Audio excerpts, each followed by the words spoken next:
冬季天寒地冻，体虚的人或老人儿童受风寒后容易咳，引发肺炎、气管炎，可以喝一道预防的茶饮。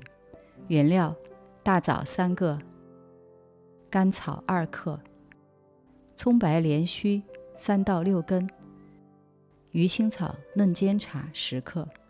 将红枣掰开，与甘草、葱白连须一起水煮10分钟，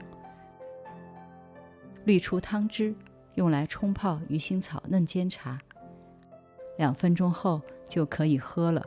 冬季经常发作咳嗽、气管炎的人，可以提前喝这道茶饮，每天喝1到2杯。在这套茶饮里，葱白连须的作用是通，它可以通我们身体不通的地方，比如鼻子不通、支气管不通，我们都可以用到它。甘草，它补气，还可以润肺化痰。有的人痰比较粘稠，难以咳出，就会久咳不止，用一点甘草润一下，可以离痰，便于咳出。